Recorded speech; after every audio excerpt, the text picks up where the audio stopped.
Sanje Shindo Nidya Yuwa Yu Jogya Nanda Shino Shivara Yisho Yido and Guru Rana Menda Kana Yata Yoye.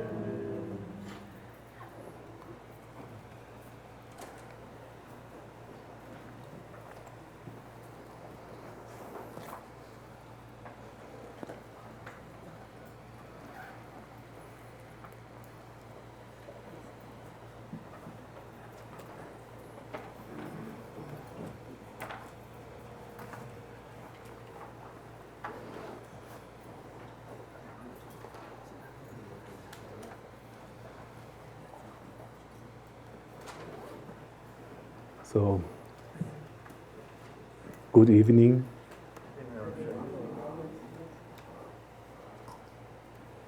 Yesterday, we have been talking mainly about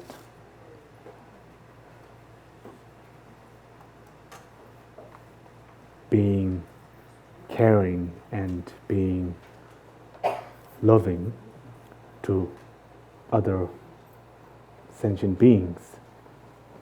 The first two verses. Today, with the third verse,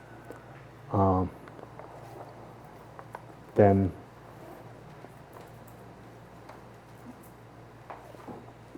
we will be talking about how to not develop negative feelings towards others. With the first verse and the second verse, we have mainly been talking about how to be caring and how to be loving and having a positive attitude towards others.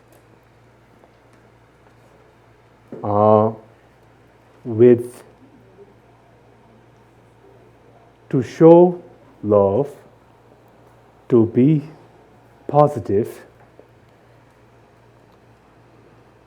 sometimes there are obstacles, right? There are hindrances. So these hindrances are our negative emotions. So the third verse teaches us how to avert them. Avert?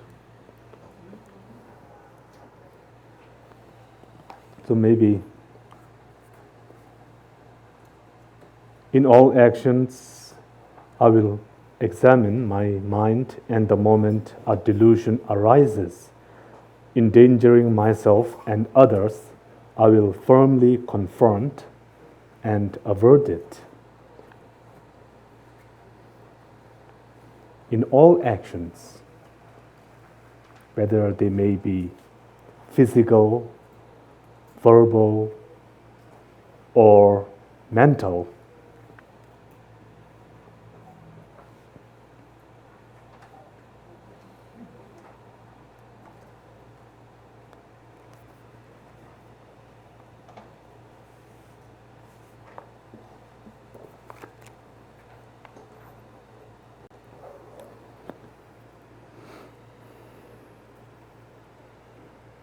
so being mindful of our actions, right? Being mindful of our actions. Without being mindful of our actions, then we won't know when delusions arise, We won't be aware when our mind becomes delusional, when it becomes to get influenced by anger, frustration, by feeling of aversion, anger, and then by feelings of strong desire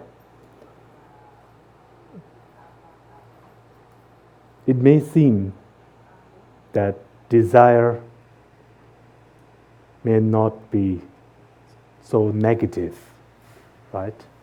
If you don't think about it, then desire is actually, it may seem to be a positive approach. With desire, we can build a house. With desire, we can renovate, we can build places, we can build relationships with desire, right? So desire may not seem negative, so negative like anger. Anger is obviously more negative because of its destructive qualities, right? But desire seems to be the opposite, It is the opposite of anger, so therefore it builds, right?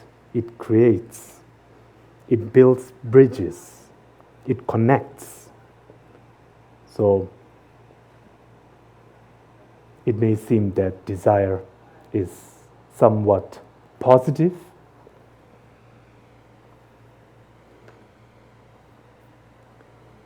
and if we don't realize that desire actually is a negative emotion, then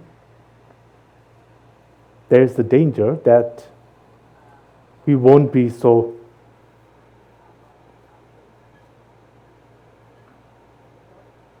we won't be watching out for desire, right? We will sort of let it pass through, right? To sort of just let it pass through the door, and we will think desire is just an innocent emotion, right? It's okay that it's not a danger to us, and then sort of invite desire into our home, right?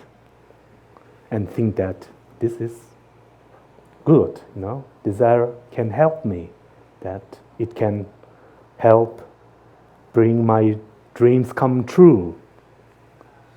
So we sort of then, figuratively speaking, we welcome desire with open arms, right?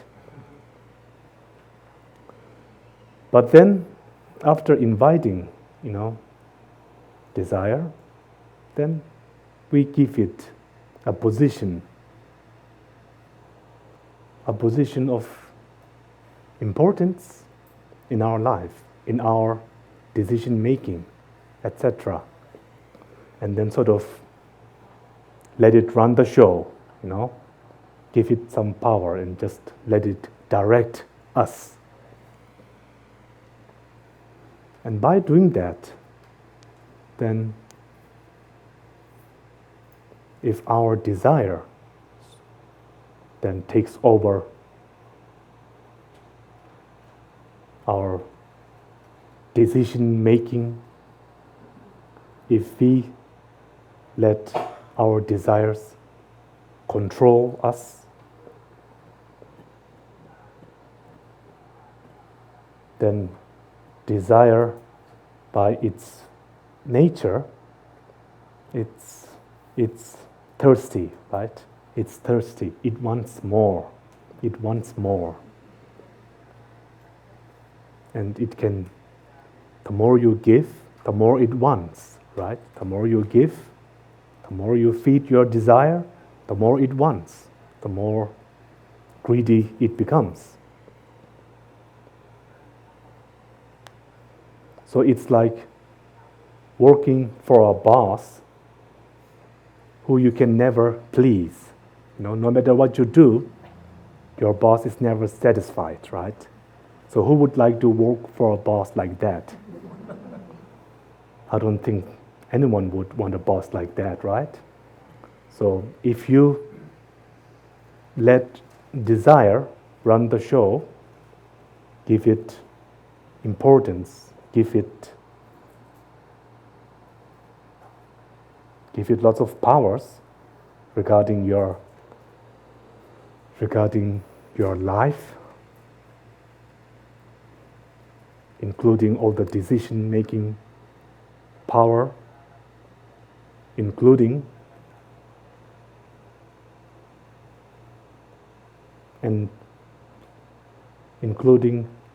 letting it run all aspects of your life, letting it run and manage your relationship with fellow human beings, and letting it run, giving it power in other aspects of your life, right? In all aspects of your life, then it starts to corrupt you. Yeah? Desire is corrupting. At first, it seems like it may be doing you some good by helping you achieve some things, by helping you get some things, reach some position, get some status, or get some material possessions, or any pleasant objects, or any pleasant feeling, it may seem to help you feel good about yourself. Desire.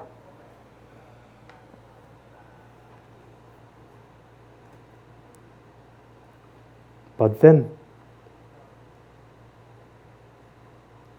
as we talked yesterday, desire is always biased, Desire is always biased.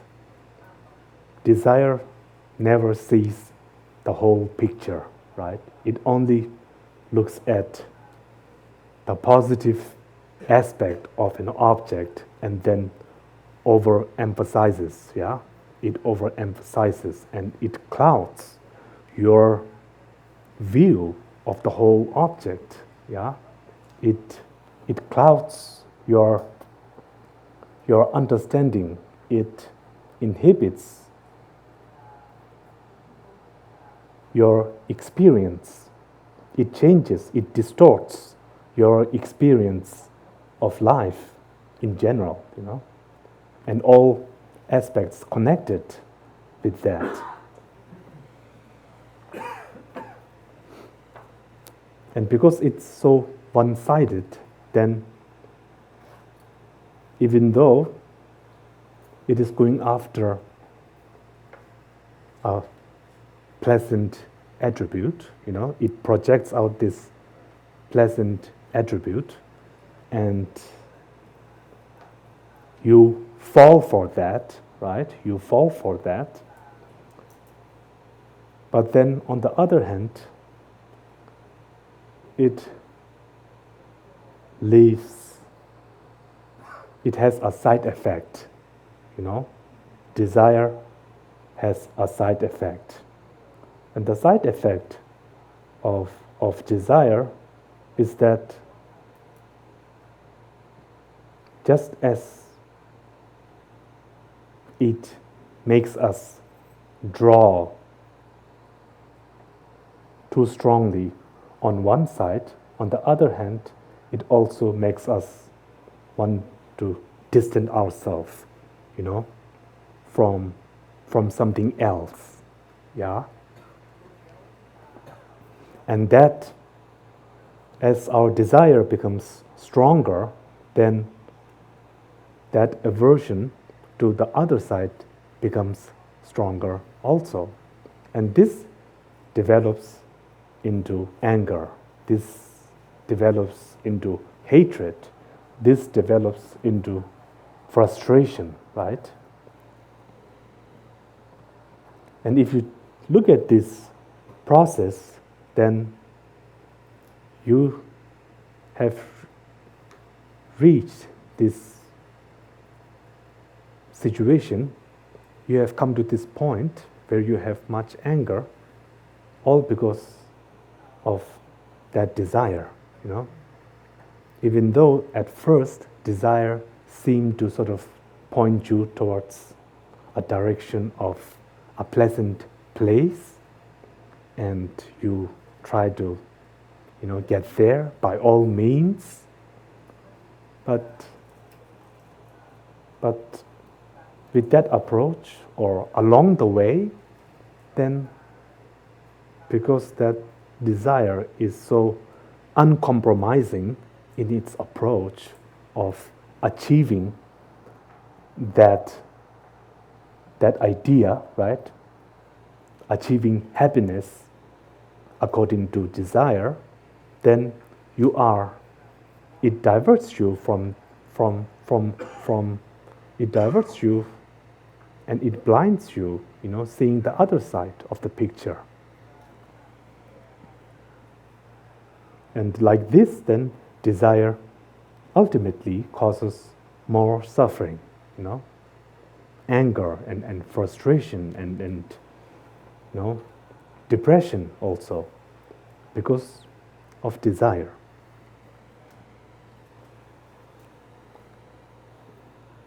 So when we say afflictive emotions, of course we need to include all the three mental poisons and their connected network. But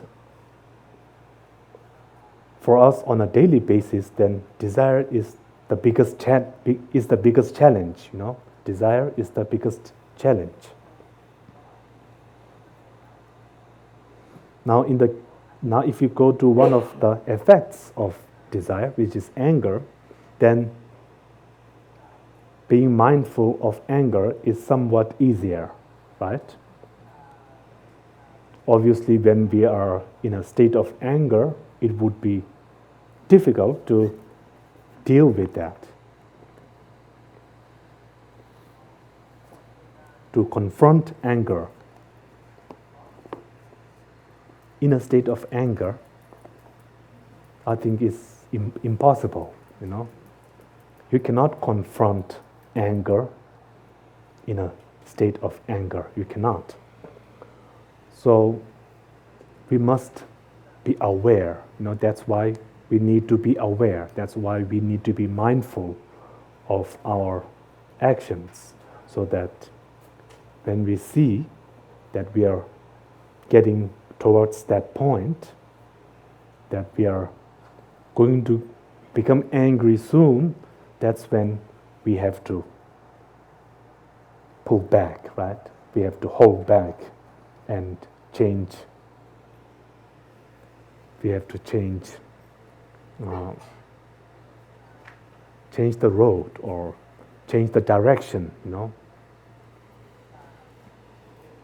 I think when we have anger, then maybe one simple thing we can do is, taking deep breaths, right?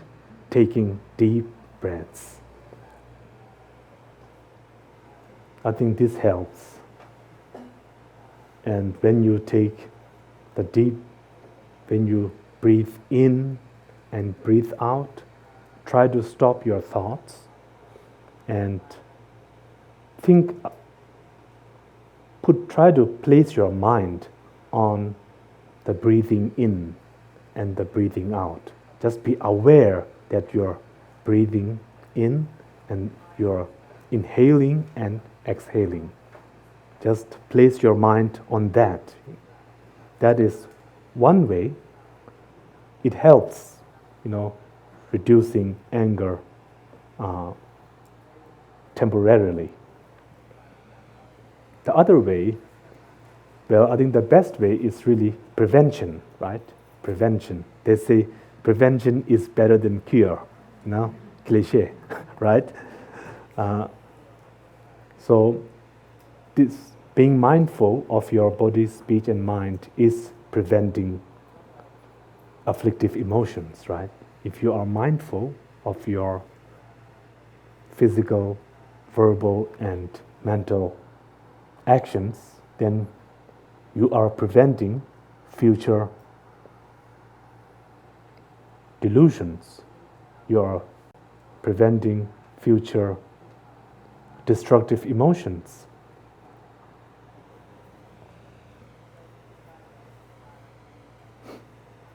Actually, how about if you look at the eye, you're really angry, is that another technique? Excuse me? If you look for the eye, where's the eye in the anger? I and the anger. Say you're angry. Uh-huh. Where is the eye in this anger? Oh. Realize there's no eye in the anger. Yes, yes, definitely. That is a good method. Looking for the I. Yes. Yes.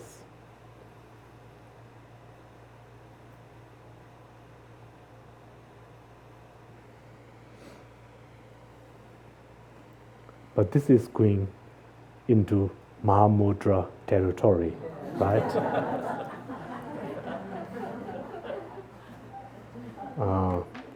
I was thinking that maybe in the evening, because we had a whole session of Mahamudra, then maybe in the evening we can do something, more gentle or more relaxing, more of the method aspect, because we have gone through the wisdom aspect, right? So maybe we can actually, this way of having Mahamudra in the afternoon and then mind training in the evening. This is such a good way of doing this, it really fits, right? The wisdom aspect and the method aspect, Because if you spend the whole day thinking about Mahamudra, then yeah, exactly. So we sort of like midday we begin with Mahamudra, but we end the day, on a good note, on a positive note, So I think this is really good, this way of dividing throughout the day.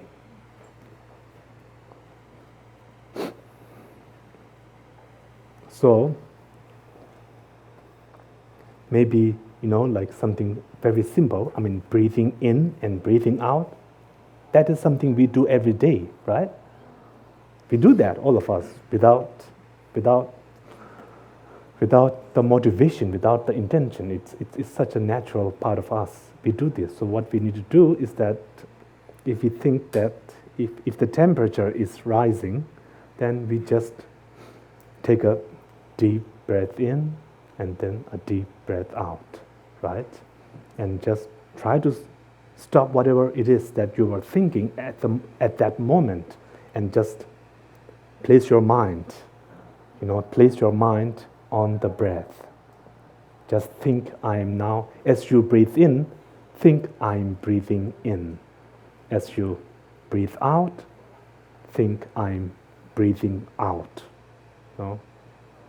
That's really simple, right? But it is effective.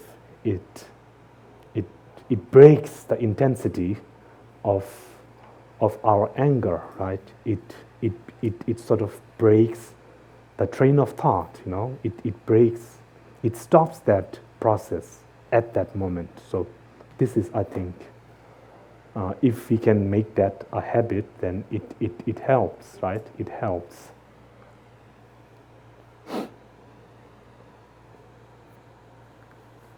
So,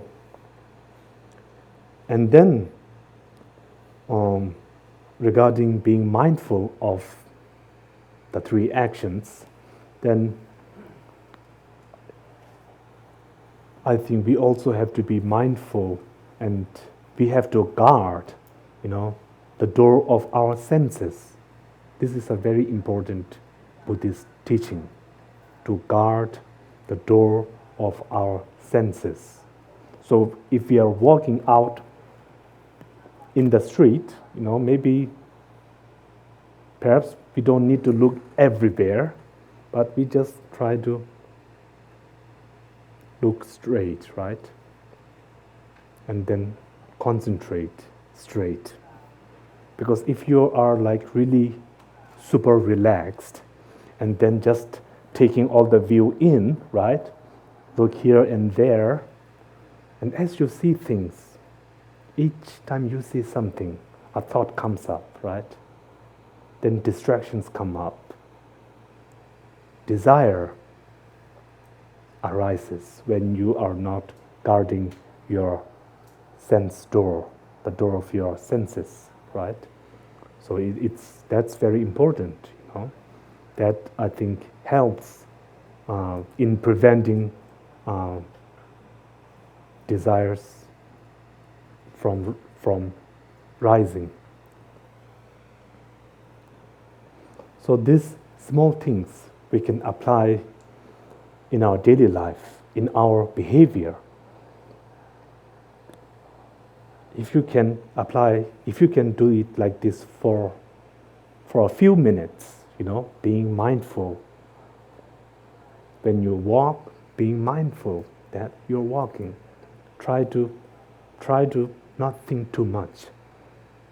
Just leave aside your plans, you know.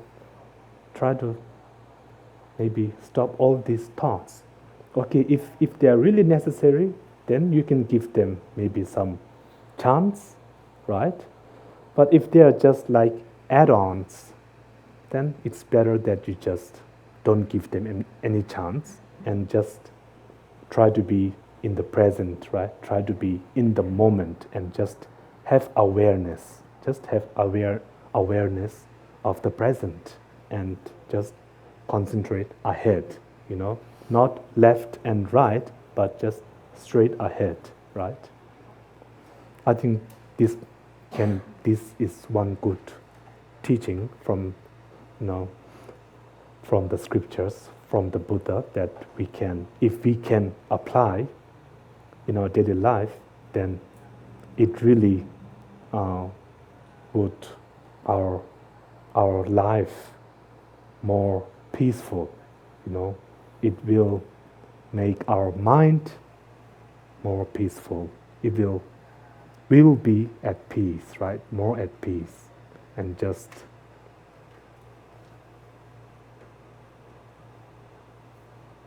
because with all these thoughts, then we are like all over the place, right? We are all over. And most thoughts, you know, we can never, I think, be in the present if we are constantly being influenced by thoughts. Because thoughts have this tendency, either they are looking at a past event or they are planning. They are trying to look into the future. They are never here right now. No? This is thoughts, right? So getting yourself to be more present, being aware of the moment right now. With that, then you can then stop these thoughts from arising, right? Because if you let in one thought, that will sort of bring a different thought, and then that thought then will try to, you know, bring in his friend, you know, or something like that. So then pretty soon all these thoughts they will come, and then what's the word? They will multiply. Yes, they will multiply. When you have termites in your house, what do you call that? There's a term for that. When this, yes, infestation. So thought infestation, you know, thought infestation. So we have to be careful, right? Just be careful and be mindful of our actions. Be mindful of our behavior. This is important. Being mindful of our behavior. Being mindful of our speech, being mindful of what words we use, right? Being mindful of that, because words may be just words, but they seem to carry some meaning, and they seem to have a certain power to, they seem to have certain power on the hearer. They seem to influence, the hearer. So we have to be careful with our speech, because our speech could influence, the hearer, the person that we are talking to, So it's important that we do not disturb, that we do not cause disturbance, right, with our speech. So we have to be mindful of our speech in that way, so that we do not cause discomfort in our environment. Because if we do that, then because we share the environment, then it's if you cause someone to be unhappy, then in the end you yourself will be unhappy, right? You cannot escape, right? You cannot escape. It just comes around, full circle, right? Full circle. So we have to be mindful of our speech, and then mindful of our mental actions, being mindful of our motivation, right? Being mindful of how we view people, how we treat people. So this is very important, and if we can do that, then this helps us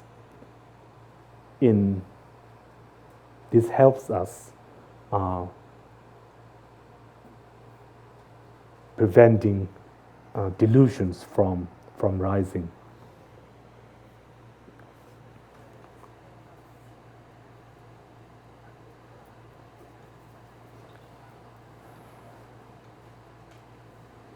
And then delusions,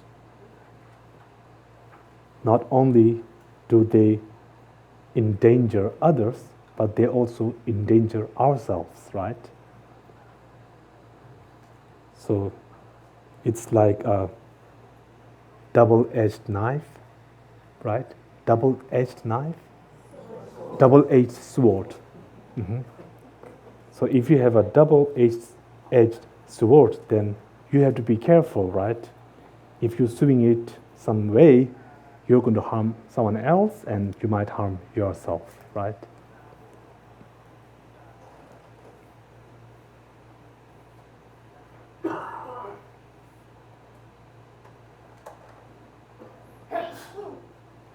And then verse number 4, whenever I meet a person of bad nature who is overwhelmed by negative energy and intense suffering, I will hold such a rare one dear, as if I had found a precious treasure.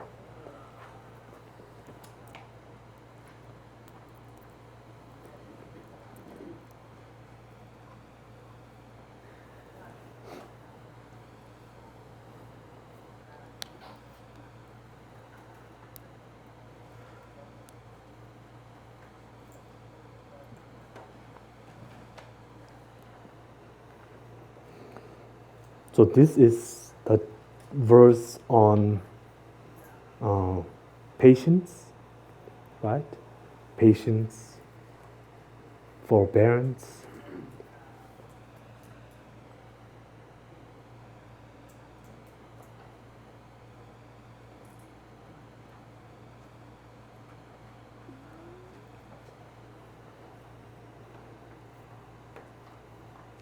To practice patience, in order to practice patience, you have to practice patience with someone who is causing you some discomfort, right? Who might be causing some anger,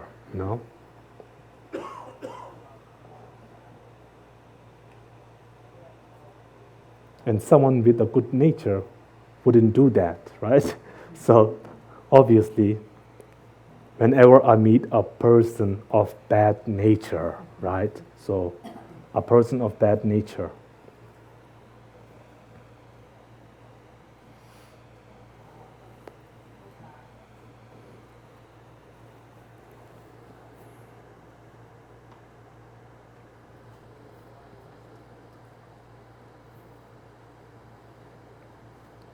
here the second line, I think, is very important.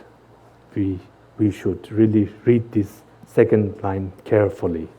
Who is overwhelmed by negative energy and intense suffering? This is very important. Because if you think about it, when we become angry at someone, we really,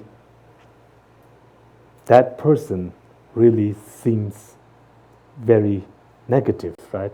The person appears as a very negative entity.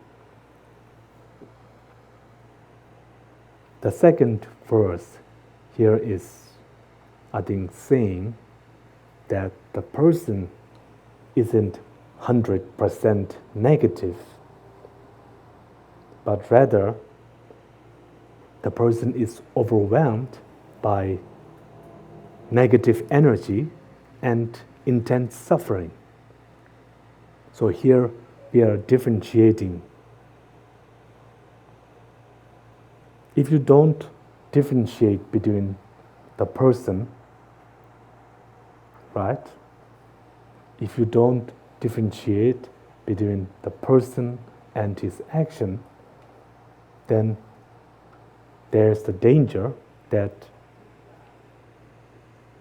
you might let his actions define the person, right?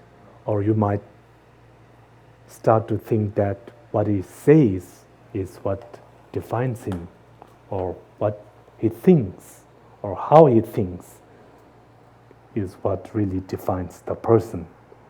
And then the person might start to appear as a personification of those bad actions or negative emotions or negative actions, right? Negative behavior or the negative relation that you share with a person, etc., right? So in your mind, then the person really takes on that form of negativity. So this is why we make this distinction between the person and the negative emotion that is overwhelming him.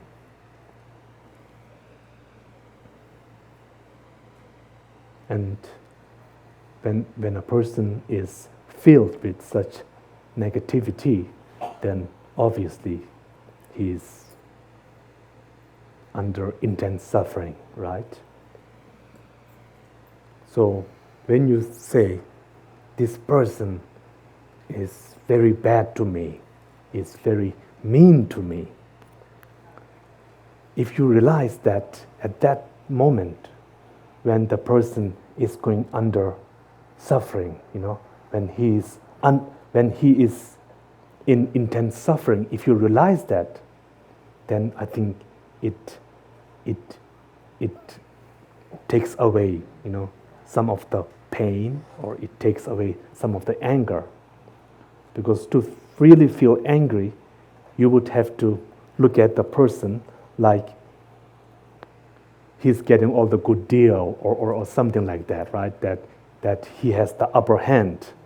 But when you realize that he's also suffering as you are, then you're on even ground, right? And then there's not much, it doesn't make much sense to hold anything back against the person. After all, you start to think like this. So again,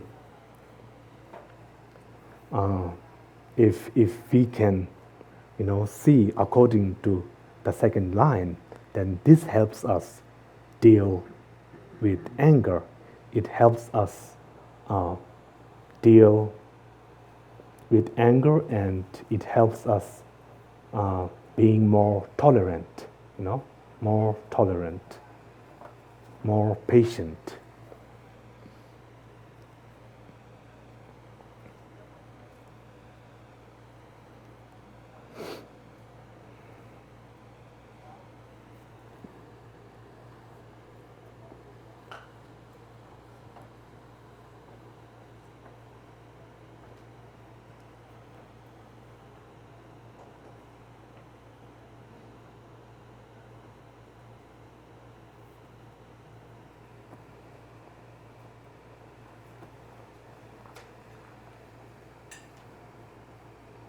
I think there's one word, we say patience.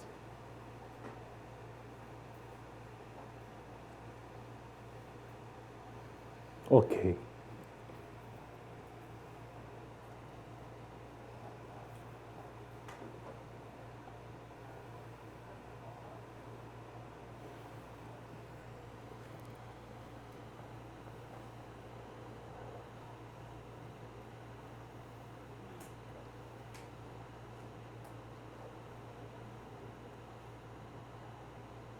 Now, when you are being patient,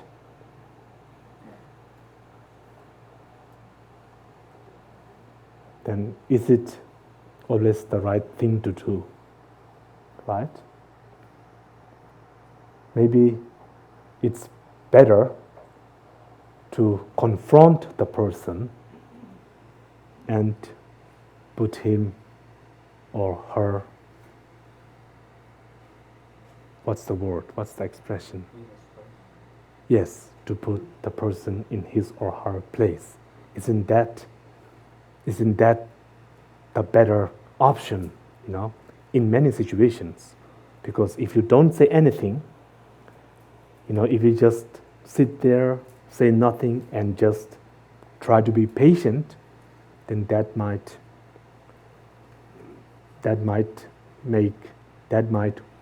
worsen the situation, right?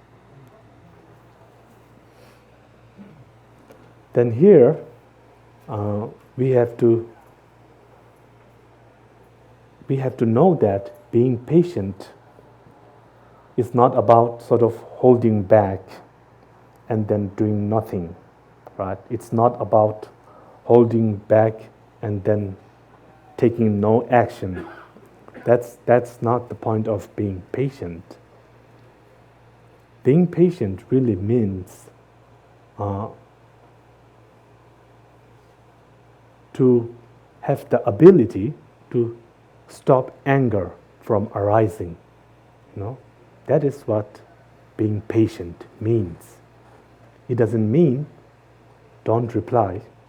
It doesn't mean don't do anything about it and just sit like a piece of log, like a piece of trunk, and don't react. We should react, but we should not react in a violent way, right? Not in a violent way. So patience is about stopping anger, right? It's basically about confronting anger rather than the person, right? It's not about confronting the person, but confronting the anger.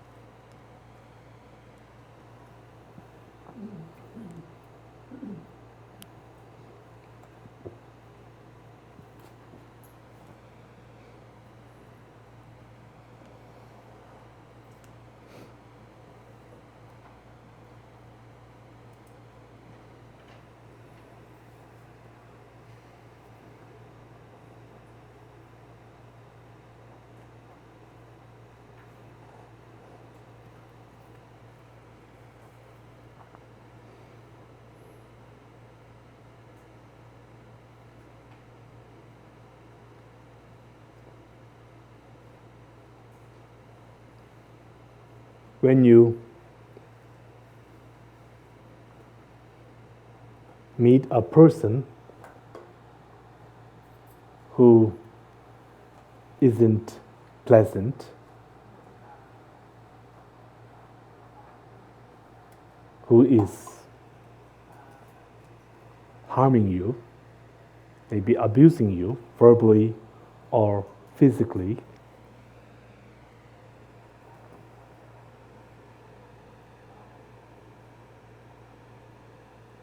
of course, we need to then make sure that we don't react to them in a similar way, right? But when it comes to the past, then how do you deal with that? Not now, but in the past. Now we are talking about the past. If you have some issues, from many years before or from childhood, then how do you deal with that?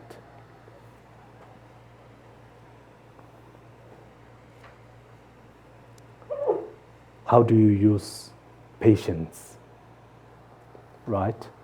How do you use patience in that situation?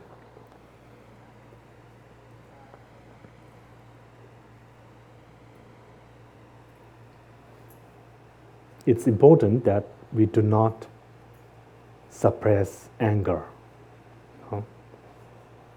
Patience is not about suppressing anger. So we have to make that clear, right? Patience is not about suppressing anger.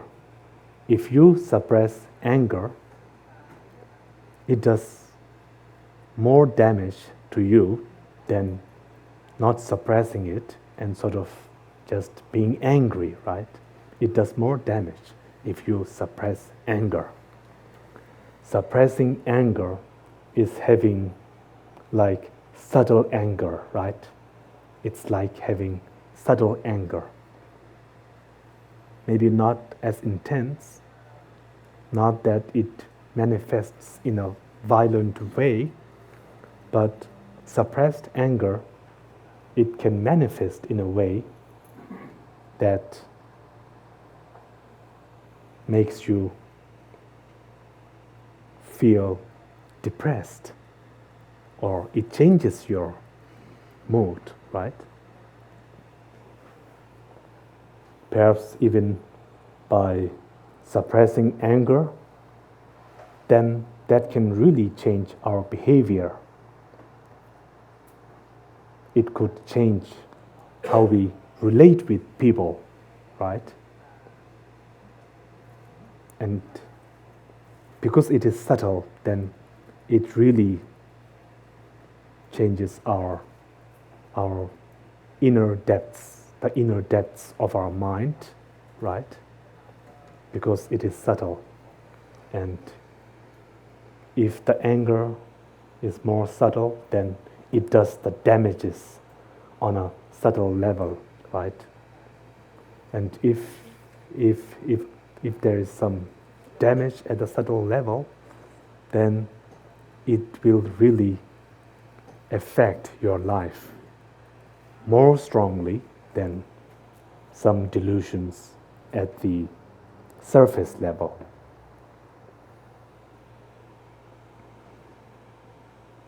And it will sort of not only would you feel the effects on a more regular basis, even when it seems that you are happy, but it would be that much more difficult to fix, right?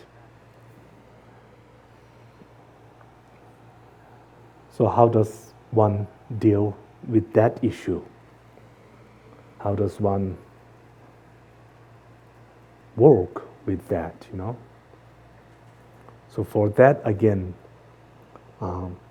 we would need to analyze, right? We would need to examine what it is that really got us to this point, what it is that really affected us in such a strong negative way. So we need to go back, right? Track back, look back in time. This is very important. Try to go to the source. Sometimes we feel like this or something, right? But if you don't go back to the source, then we will never able to fix that. And this suppressed anger, it will really not, it might not do something on the surface, obviously, right? But it will change your character, right? It will change your personality. And if you lose your character, then really you're losing everything, right? With your character, with your personality, then your relationships, everything, they're all thrown out. They are all thrown out, literally. So it's very important, with our anger issues, how we deal with that. That is important. That is important. It's important that we don't just suppress it. We don't just sort of hide it under the carpet. It's important that we don't lock it in the cupboard, skeletons in the cupboard, right? That thing. It's important that we don't do that. So we have to go back to what sort of instigated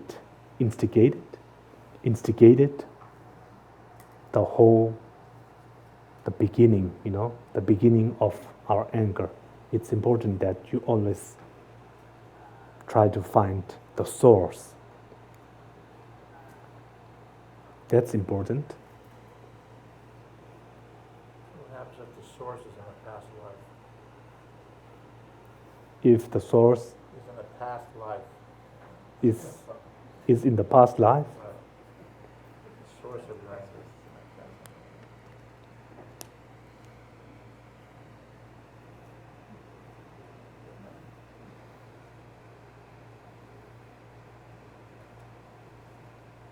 if the source of our anger is in the past life, then how do we go back, right?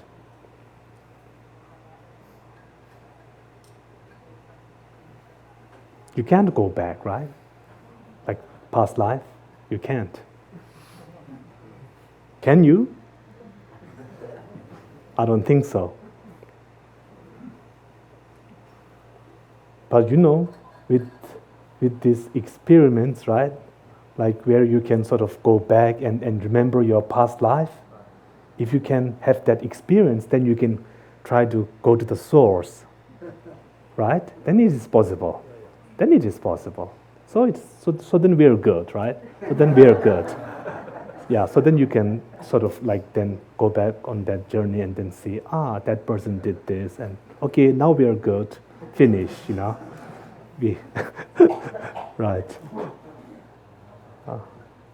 But this is a very difficult question, and the situation is even more difficult, right?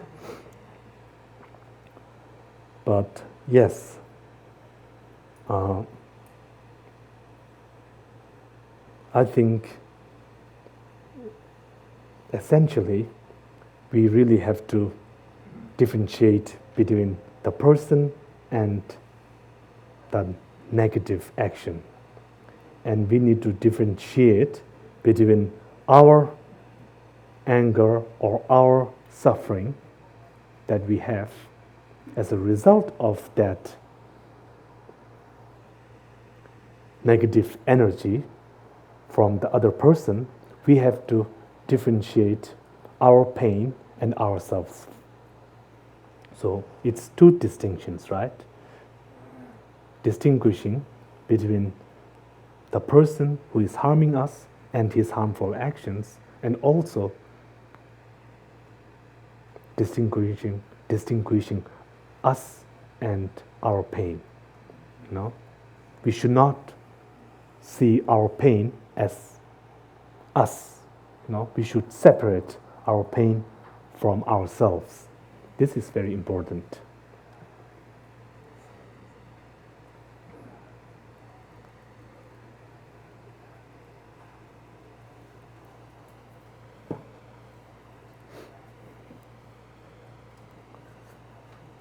Because I don't know, in normal language, usually I don't think we really do that, right? We really look at our feelings, our emotions, and then we feel like this is very much us, right?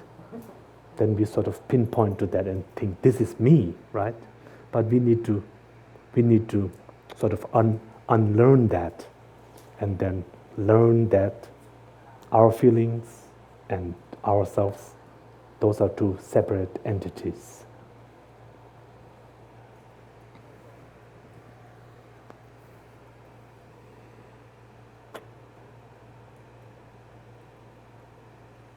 Many times when I meet people who seem to have some deeper problems, they seem to really hold on to that pain, They really hold that pain, and they think that they are that pain, right?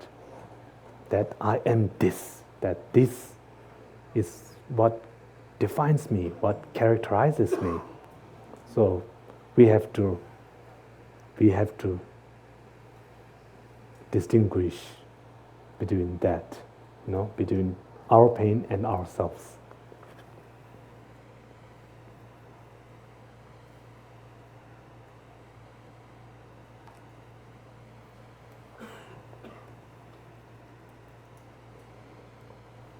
Yeah, so it may be easy for me to say it like this, but if I'm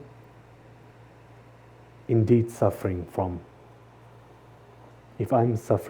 this, right, from this problem, then what can I do, right? What can I do?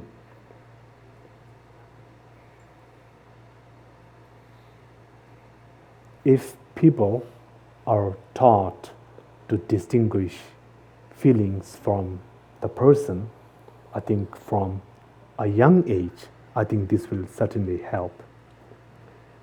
Because when you have hold onto that moment and let that become a part of you, like a permanent part, a permanent aspect of you, and if you go on about doing things like this for 40, 50, 60 years, and then someone tells you that you need to separate yourself from your pain, then I think it's difficult, because you are so used to thinking like that. You are so used to blaming yourself for all the problems, that if someone tells you that you need to separate that, then who can you blame, right?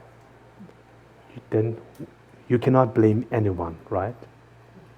And you want to blame someone, so it's you, right?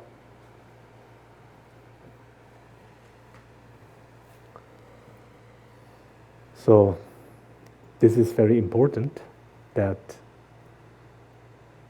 perhaps when we think of causes and conditions, this I think can help in coping with this kind of situations, in all situations, in all levels of anger, all levels of anger issues. If we can think about causes and conditions, and separate the causes from the conditions, then this can help, surely.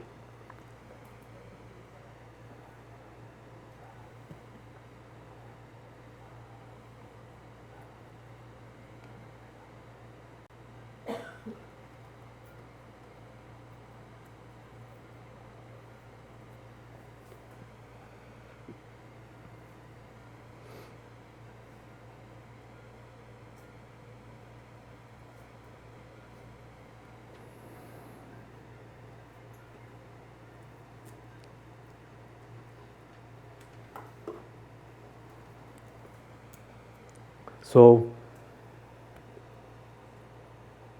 if we can deal with anger and desire issues, if we can handle those two issues, then we are on the right track, right? If you can handle those two issues, then you're good to go. You have no problems, right? You have no problems. Ignorance is a whole another issue, but if you can deal with desire and anger, then ignorance by itself, it cannot do so much, right? It cannot do much damage. It can on another level, but we won't go there, right? We won't go there. But for the time being,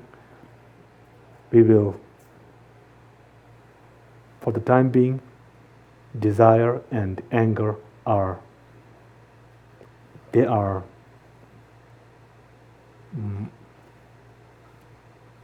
the things that we should concentrate on. No? If we cannot deal with desire and anger, then there's no way that we can deal with ignorance, right? So first we learn how to deal with anger first, and then how to deal with desire later, right?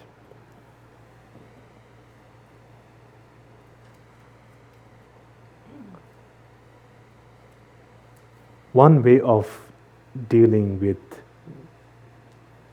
afflictive emotions is that when we come near the object of our desire or of our anger, then it is likely that we will become that desire or anger will arise.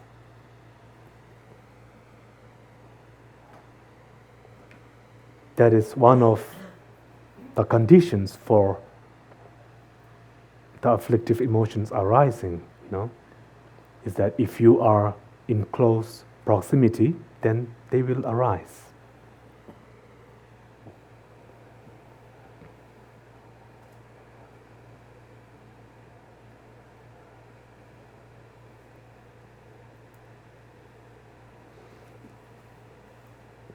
And then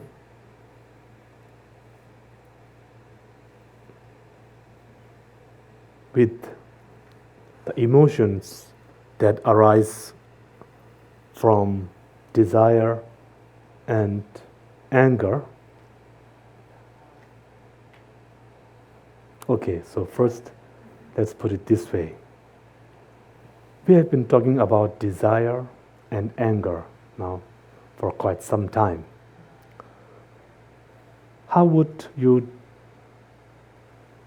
What is desire? Right? What is desire? And what is anger?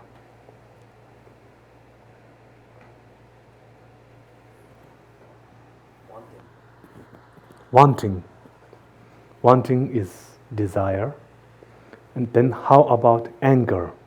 What is anger? When you don't get what you want. Excuse me? When you don't get what you want. When you don't get what you want.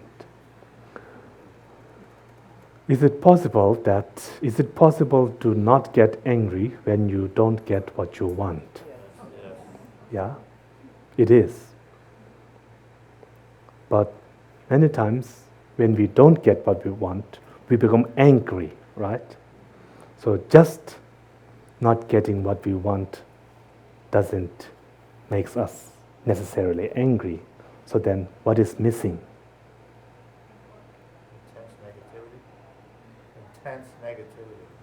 Intense negativity. Aversion, not wanting. Not wanting. So we are completing the jigsaw puzzle. Right? It's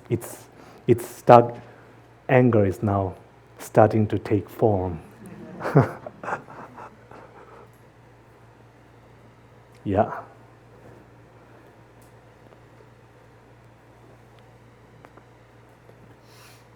But we say,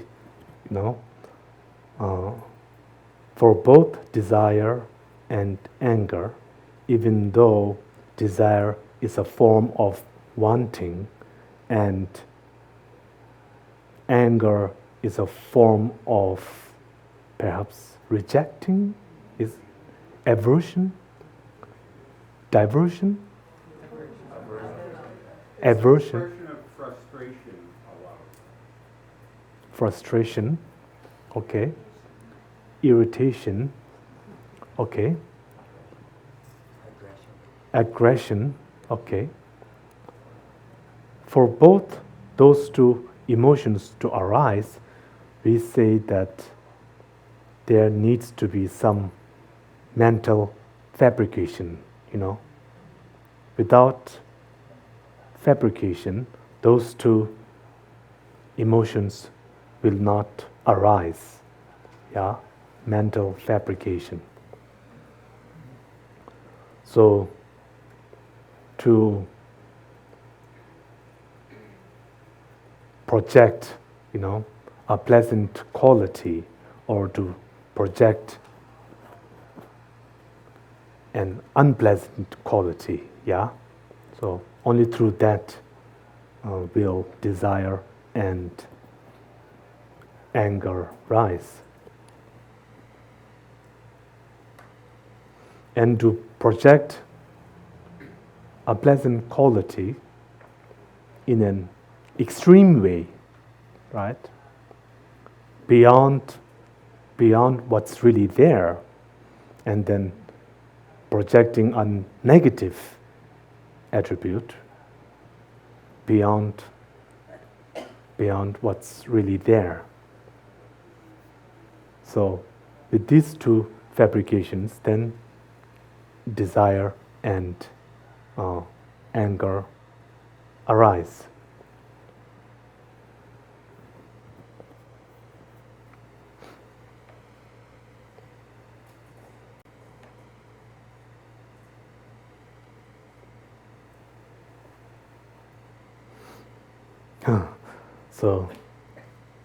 So like when you say, that's good, that doesn't sound like you have much desire for it, right? But when you say, oh, that's so good, right? If you say something like that, then it sounds like that your some attachment is there, right? Right? So there is a form of exaggeration with both desire and anger. Just simply saying, that's good, that's pleasant, that's unpleasant, that's not good, it doesn't have that, it doesn't qualify as desire nor anger, right? Because it's not exaggerated. It's not fabricated, right? So we have to be mindful that when our mind starts to project very strongly, very firmly, very surely, then this will then sort of, you lose balance, right? You lose balance.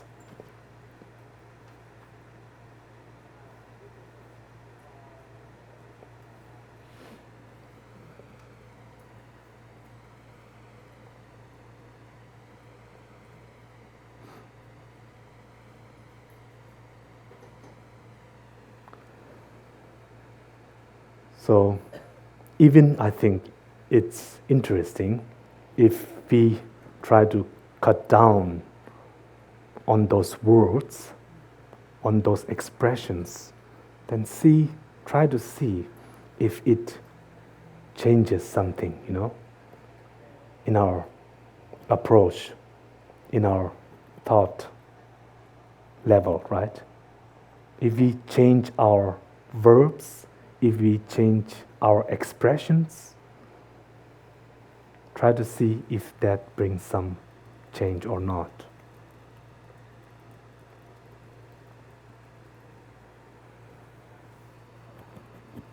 And of course, how we say it, right? How we project the pleasant quality, how we project the negative aspect, the intensity of that. We have to be mindful.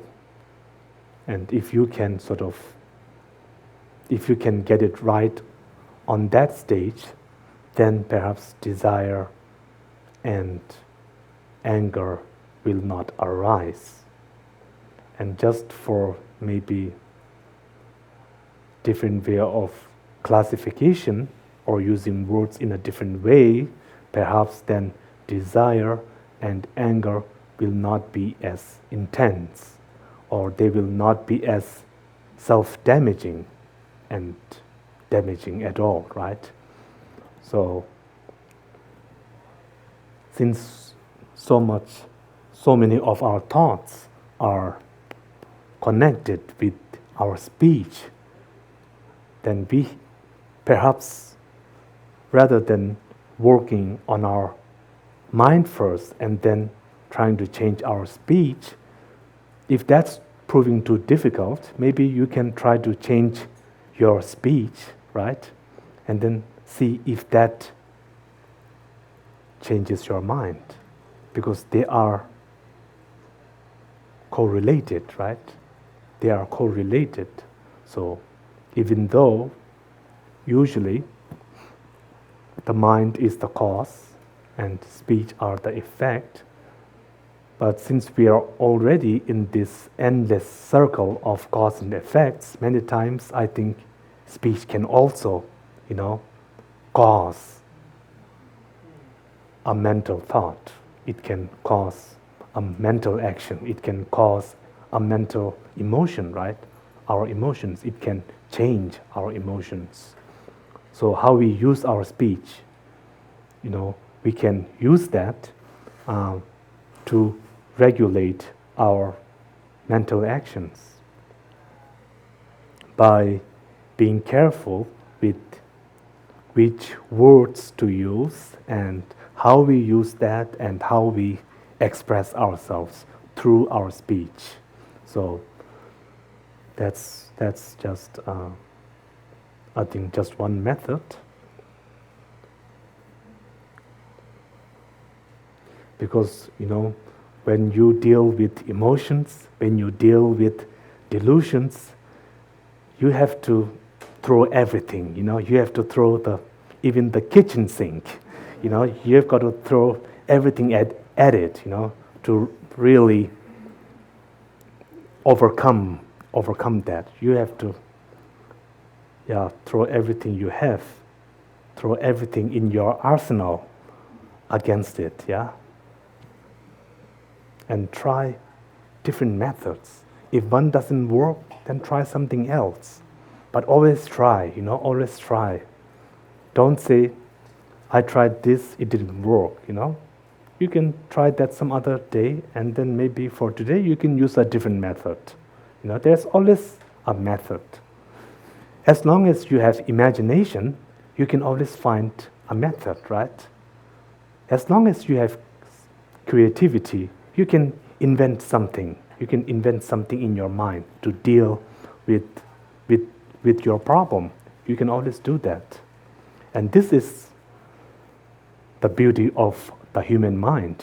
We can always find a way out of sticky situations, right? We can always find a way to deal with our issues, with our relations. We can always find a way. There is always a way. You should never stop believing that, that there's always a way out of suffering. There's always a way out of all this negativity, There is always a way. It's just that you need to find it for yourself. You can find it, and you can only find it if you believe that you can find it, If you lose hope, then there really is no way out of this, right? If you lose hope, then you have lost hope, and that's it, You are going to be part of this problem forever.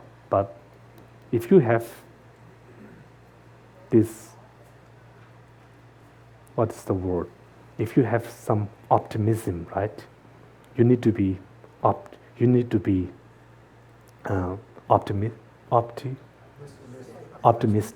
need to be optimistic, Don't lose that, Don't lose that.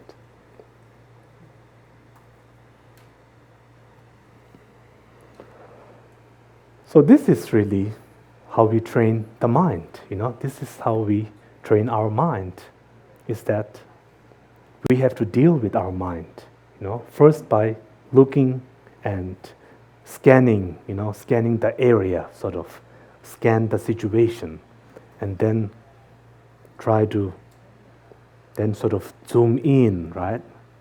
Sort of zoom in the problem, and then try to go back in time, look at the process, right? Look at the evolution, look at how things changed, how one thing led to the another. So this is like the evolution of delusion, right? With ignorance, desire, and hatred. So we have to, use this approach and then work with our mind.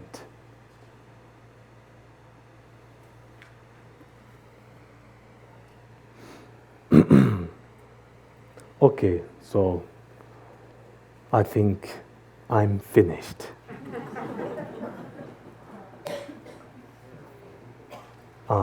Maybe if you would like to share something, it need not be a question. You can, whatever, if you have something to share, I would very much like that.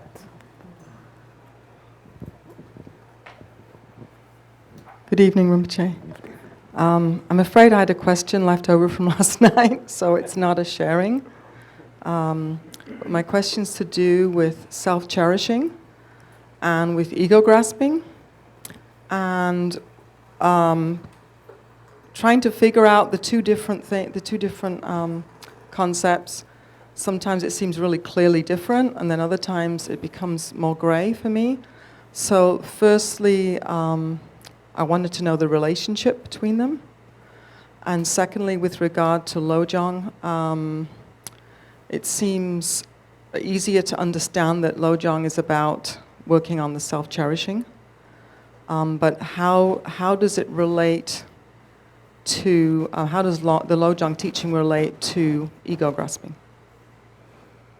So sorry, I'm asking a question. No. This is very important. Self-cherishing mind and ego grasping. Yeah, Dagzin. Well, Dangzin. So self-grasping, right? I think sometimes this term is self-grasping. Yeah, self-grasping.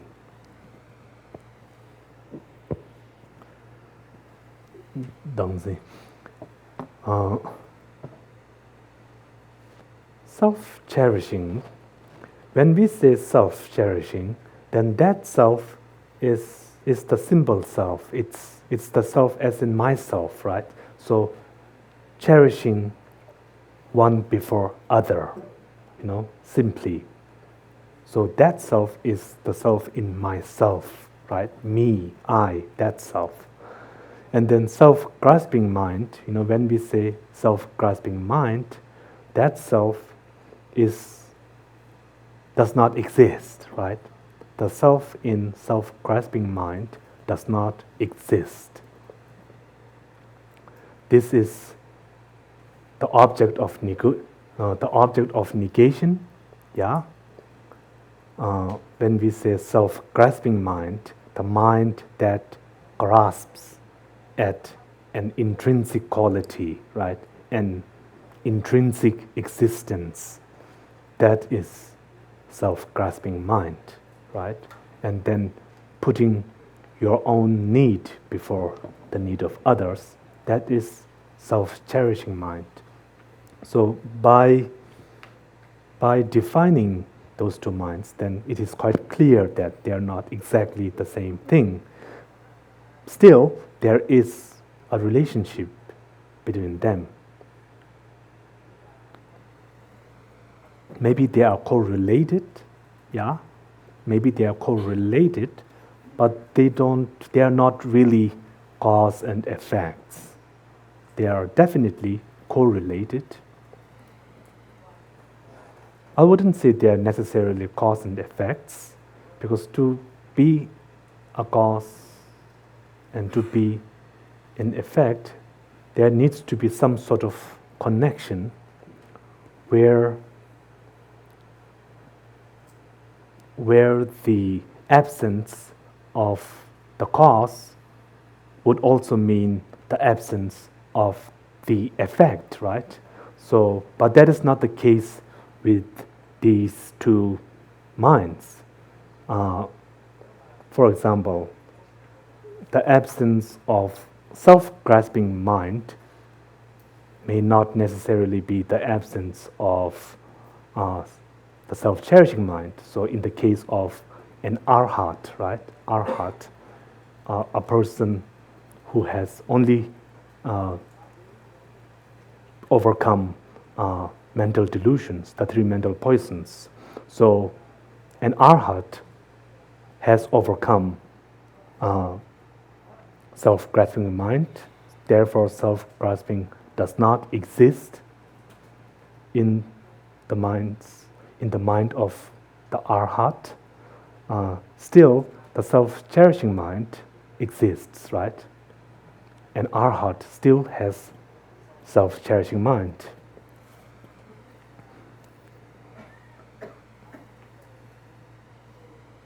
And the absence of self-cherishing mind may not necessarily be the absence of self-grasping mind. For example, a bodhisattva, right? A bodhisattva has overcome self-cherishing mind, but still could have self-grasping mind. So they are correlated, but they are not exactly cause and effect.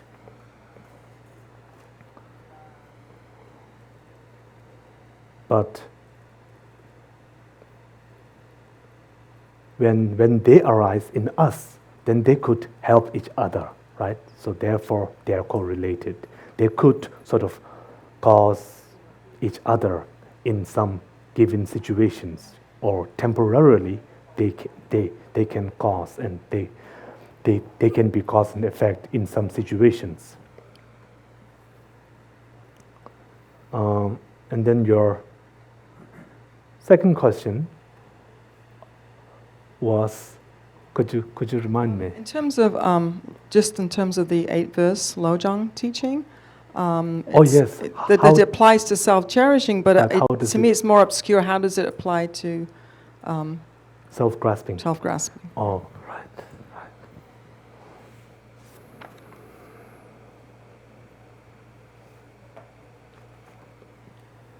I think you're right. It's mainly the Lojong teaching is primarily, it's all about how to develop bodhicitta, right? How to develop bodhicitta.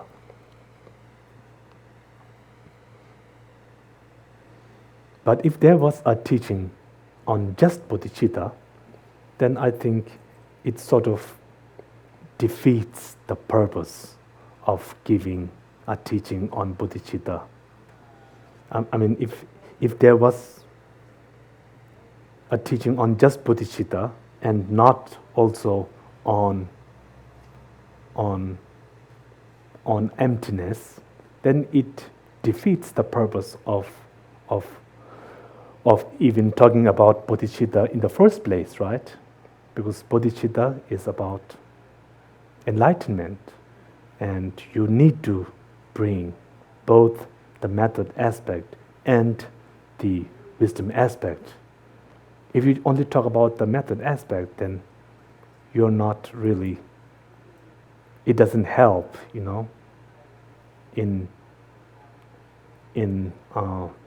generating bodhicitta, or generating bodhicitta just for the sake of it. That's not the point, right? That would be like generating bodhicitta for the sake of generating bodhicitta, right? If you don't talk about the wisdom aspect, So,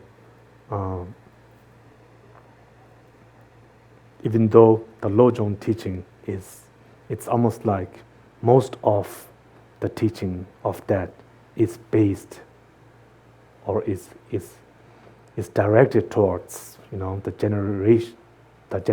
generation of bodhicitta. Yet, I think they always give a teaching on the wisdom aspect. So obviously, it's also, the teaching is also meant to, overcome. It's the teachings were given to also overcome self-grasping mind. Even, this verse number 3, the moment a delusion arises, a delusion, then that could mean any delusion, right? So the root of all delusions is the self-grasping mind, dangzhen. So we can also apply that to the self-grasping mind also, right? Even though most of the passages, right, most of the teachings is mostly devoted to how to really develop bodhicitta. But there are still there are parts that also touch on the subject of self-grasping mind, and also how to develop the wisdom aspect. So, yes.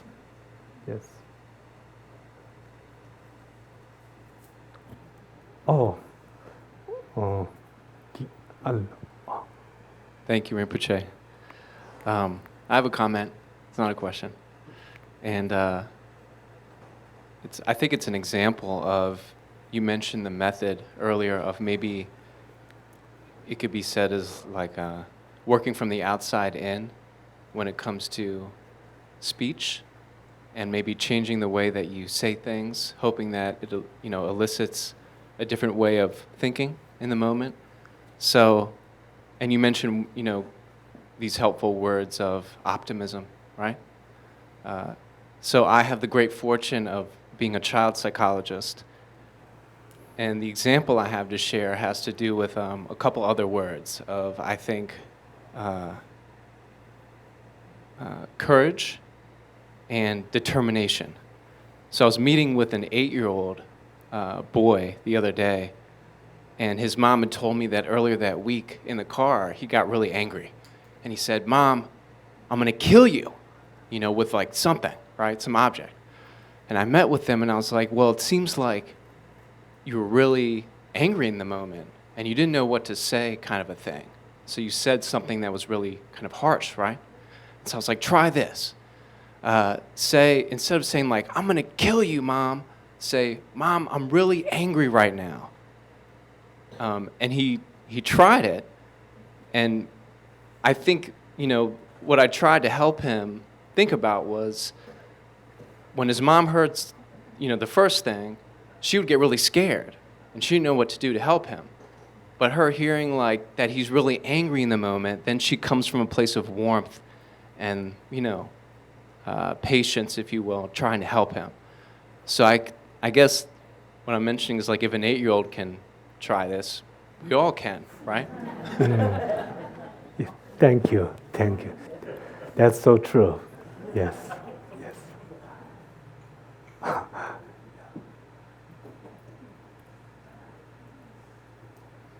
Thank you. I mean, we are, in a way, children, we are like children, but who are adults, right? We are really. I mean, we all have an inner child, right? I mean, deep down, I think we are like a child, because a child,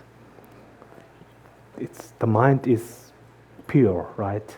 And then as we grow up, we learn so many things and so many, concepts and all of that they are like sort of added, we develop these layers, but within us there's like this childlike person, yeah.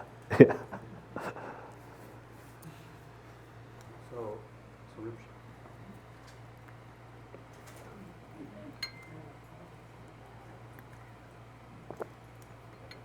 Rinpoche, you mentioned about going to the source. I think many modern psychologists and psychotherapists also think they're helping their clients go to the source. I think you maybe meant something different. Because for in modern therapy, the source is going back to the period when you were hurt, maybe. So there can be a certain point where the source is a parent's mistreatment or maybe abuse you went through. So it goes to there. So it's just reflecting on the past. But somehow when Rinpoche was mentioning your methodology, I think you meant something different by the source. Did you?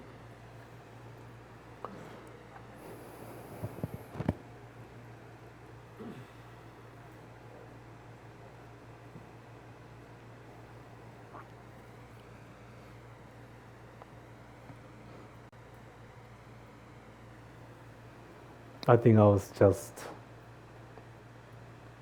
using the word source, as we would usually say that you need to get to the root of the problem, right? Get to the root of the problem. I meant it in that way, that problems that we realize, problems, when we say I have a problem,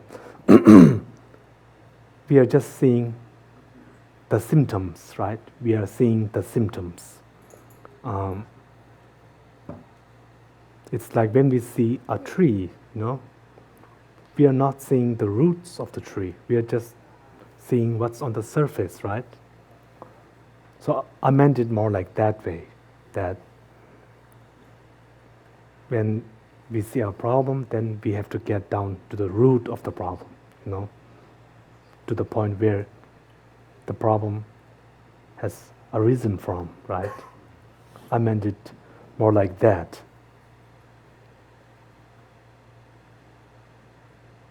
Yeah. But I think,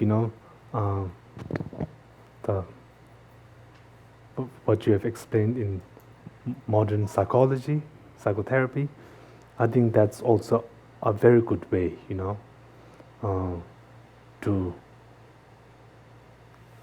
to handle this problem and to overcome this problem.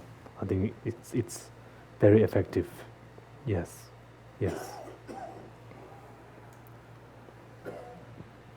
Thank you, Rinpoche. I wanted to ask about Lojong and universal responsibility, which I've heard other teachers speak about, where when we develop this in ourselves with other people, it grows.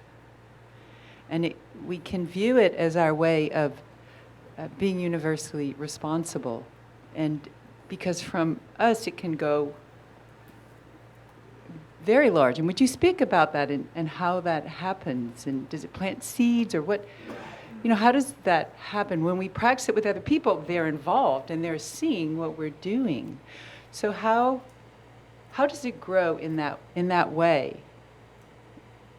Does that make sense? Yes. Thank Yes. you. I think by way of inspiring people, right? Is that ultimately it's just talking about the hows and the whys and the solution, all of that, it's not going to make much of a difference. It's how you apply it yourself and how you handle, how you handle bad situations. That's when you have to test your strength, right? Your strength. So what we are saying right now, what I'm saying right now, all of that was just theory, So far, it's theory. Unless you don't prove it, unless you don't test it for yourself, then it's just a theory, right?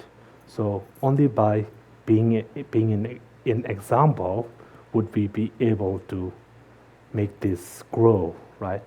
Make this grow. So to inspire people, just I think positive words or nice words, that doesn't inspire people that much, right? I think people need to see something, right? They need to see who you are. They need to feel you. If you just say some pleasant words, and if those words are not backed up by action, then no matter how good you are at using words, it won't be strong enough to inspire them. It won't be enough. It won't be strong enough to plant seeds in them, right? So the best way to inspire other people, best way to make, these teachings spread or grow, it's by practicing yourself first. And then if you practice the teachings on other people, if you practice whether these things really work or not on real people, then I think you can inspire, you can just simply inspire people, right? Inspire one person, and that's all you need to do, really, If you can inspire one people, you have done your thing, right? You have played your part. And that's all it takes. You just need to inspire one human being, one sentient being. And that's all it takes for this to grow, yeah?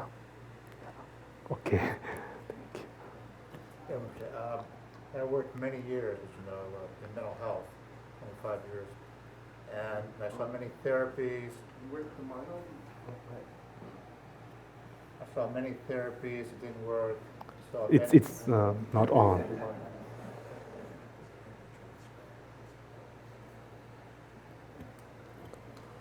I saw many therapies that did not work. And I saw many medications that did not work.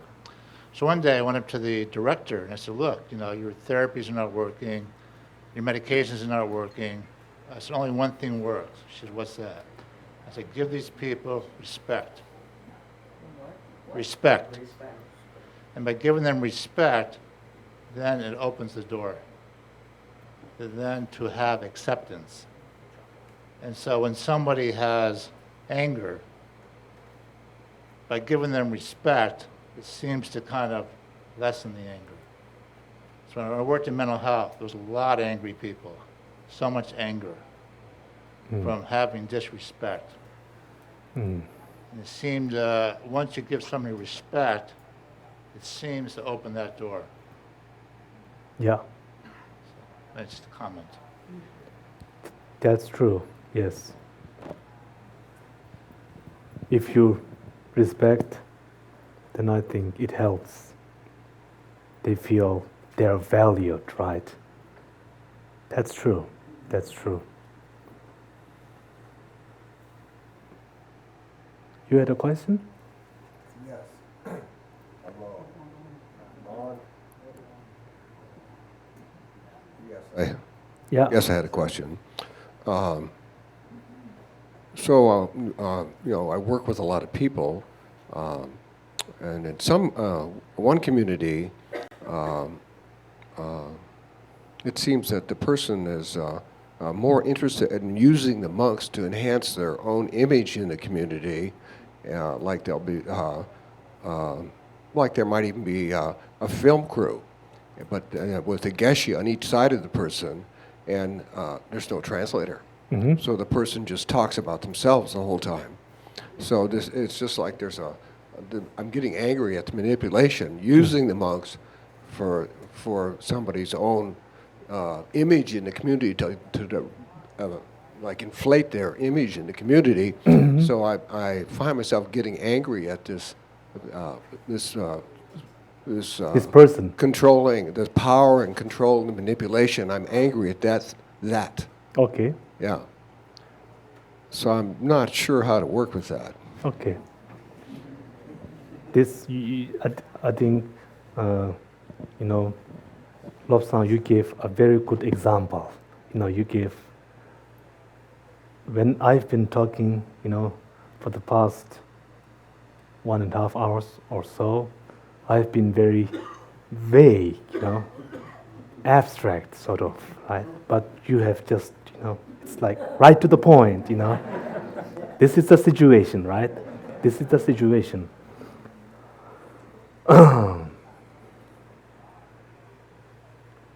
And your anger, if I may call, it's not like the person is harming me and then becoming angry, right?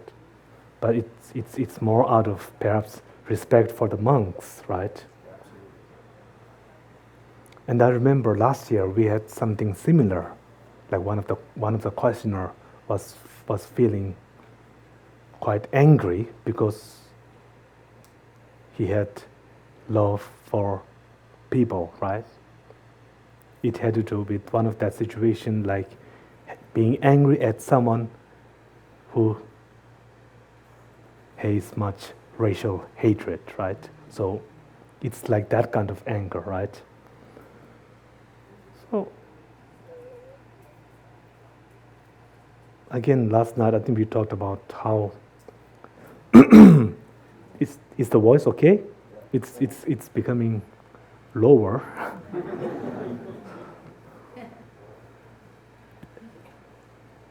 Maybe I'm afraid of getting angry.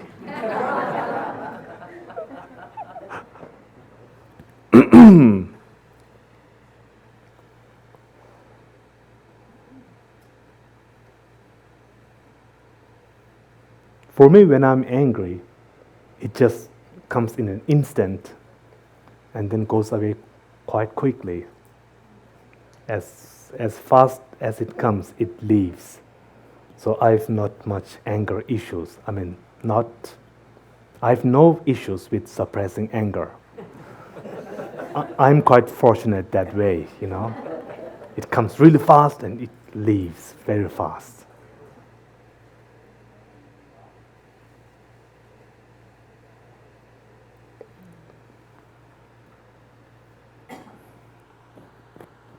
So, how to deal with anger, right? How to deal with it when you're in that situation, and how to deal with anger, right? This is the question. Yeah, I'm getting angry at the manipulation, okay? But not at the person? Well, yeah, maybe both. Oh. Both. That's a very honest answer.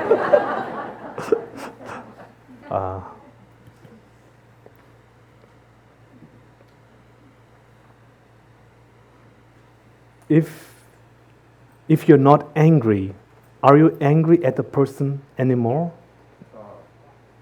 I don't like the person. Okay.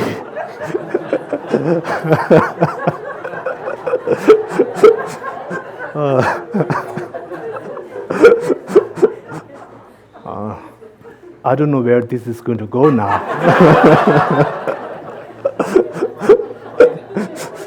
We might need to add 1 more hour, at this rate.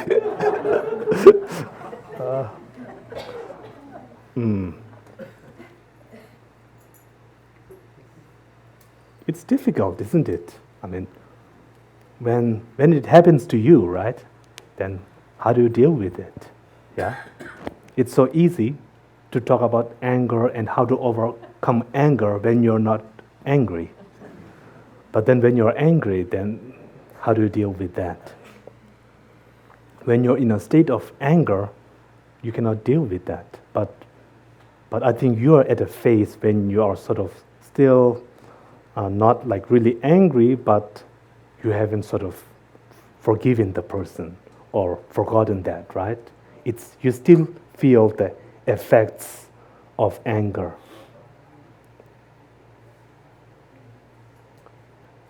Distance myself from the person as far as possible, okay? So this is like hangover, anger, hangover, right? So is that a good term?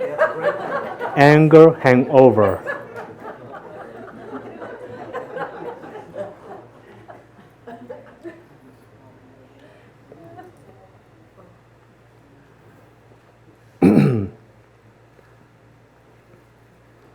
But you see, now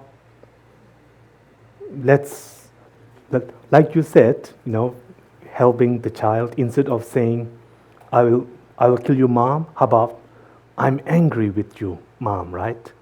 So we can learn from you. We can just change.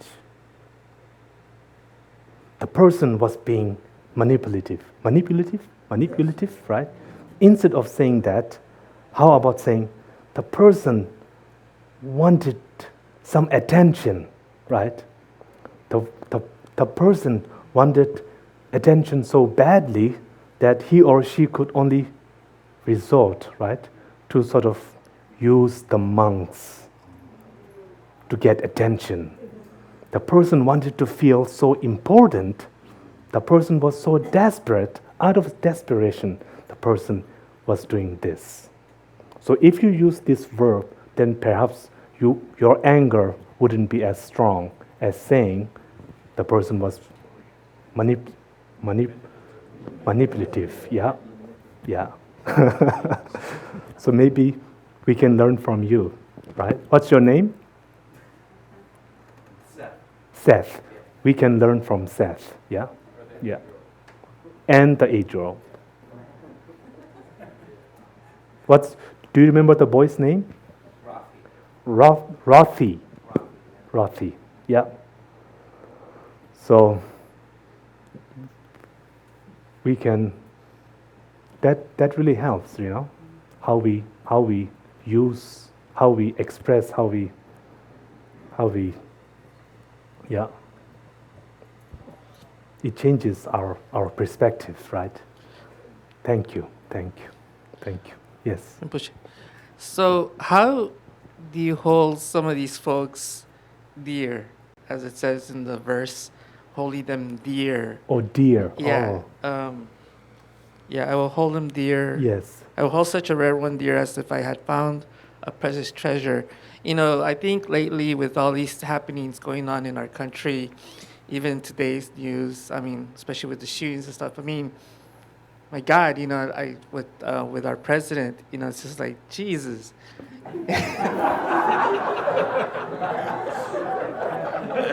I'm not calling him Jesus. I'm just like, oh my God. All I see is, it's just angering, Yet it's people like him that we're supposed to hold them dear. Like a precious treasure. How? Yeah. I can see how they can teach us, I guess, patience, I guess. But, but again, as the verse says, to hold them dear. It's like there's. Yeah. That's a good one. So the author of this 8th verse, Geshe Langri Tangpa, I wonder if he, meets the person that you're talking about, I wonder if he would change this passage. I take that back, you know.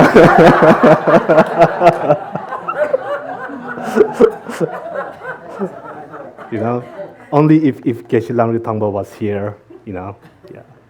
He might say, oh, maybe I need to make some changes in this verse. Ah, dear.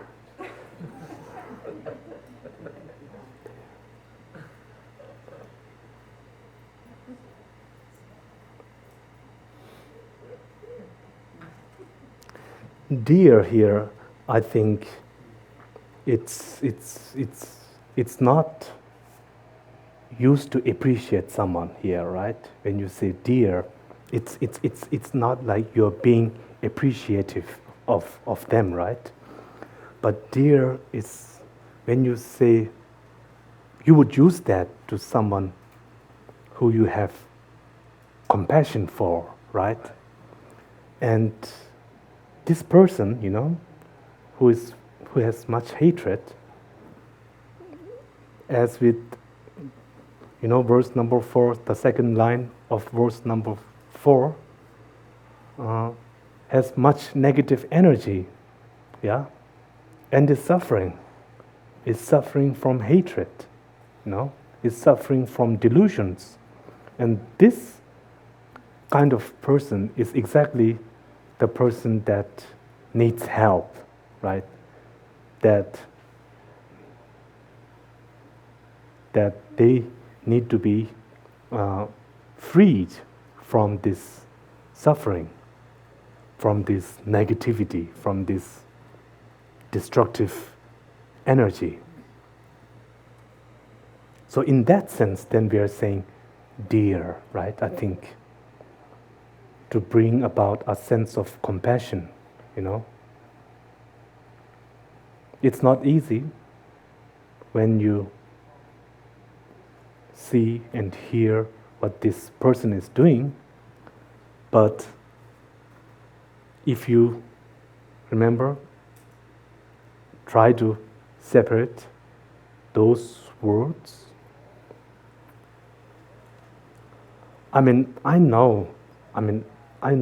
I've heard of, you know, the left and the right divide, you know, in this country, and I think the left and the right has never been so further apart ever, you know, probably in the history of the U.S., right? They're so far right now, so distant, and there's so much hatred, right, on both sides.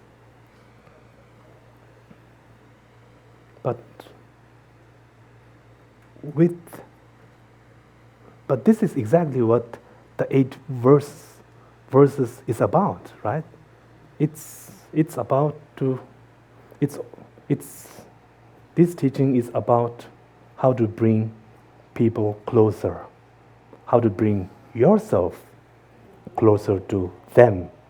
This is what this teaching is about, right? And we really need to separate again their thoughts, their actions, their speech, right? That's very important. And try to see them as someone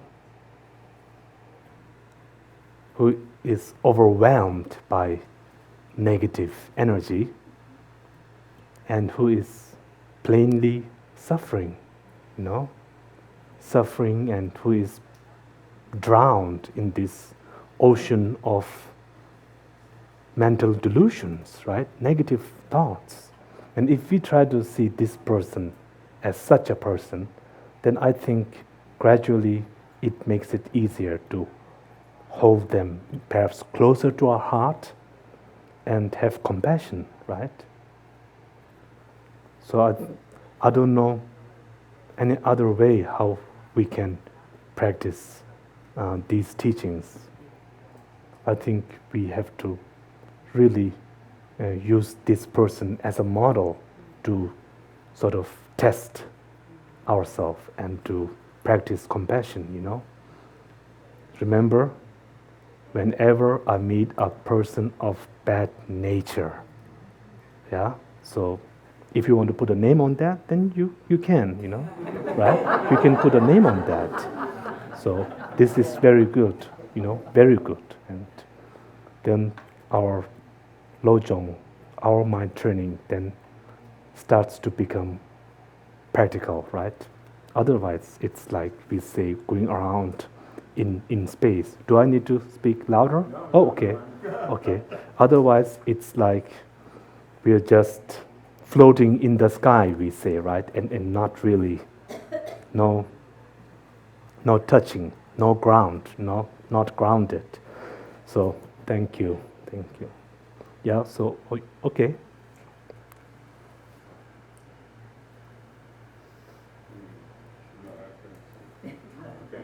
Hello? So I just was wondering, isn't this a place where we can employ Tonglen to address this kind of thing? Because, obviously we can't go and send Donald Trump into therapy, but we could do Tonglen. Definitely, yes. That would be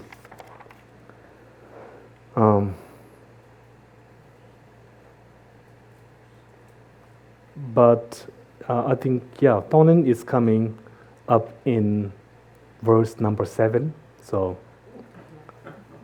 that's coming up. Yeah. This is a very good point. And the practice of Tonglen is something you can do any time. It's not like we need to wait for verse number 7, right? It's not. You're right.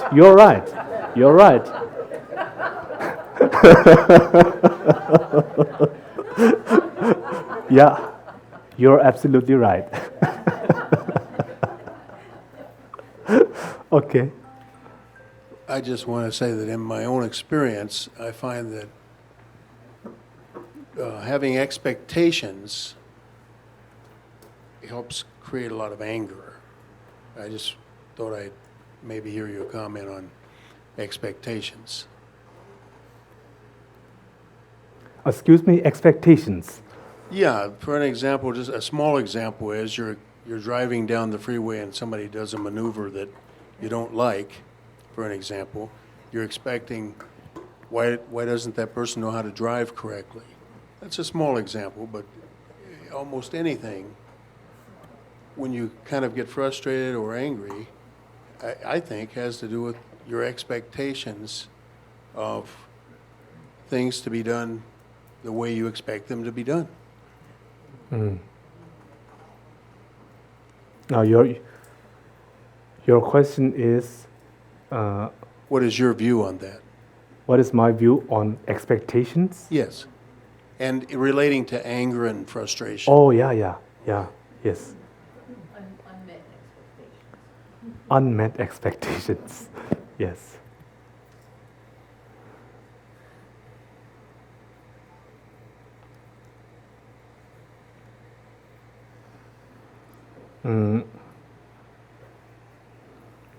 I think generally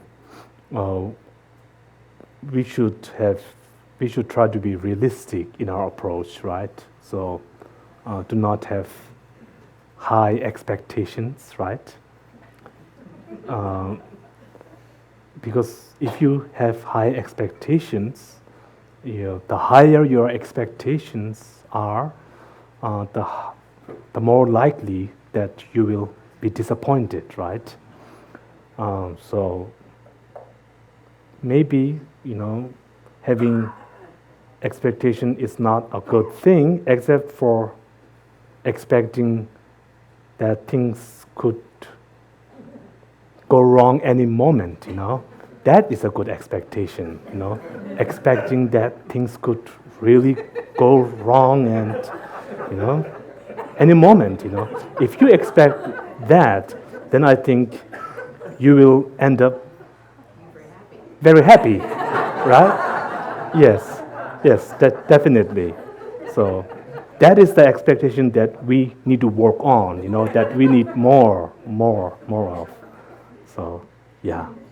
So with that, I think we have now reached our time limit. So thank you, everyone.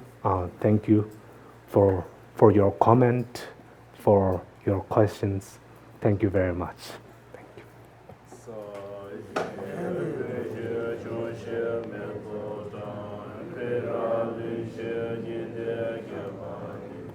上界行多面的有我有，多个南大行来就。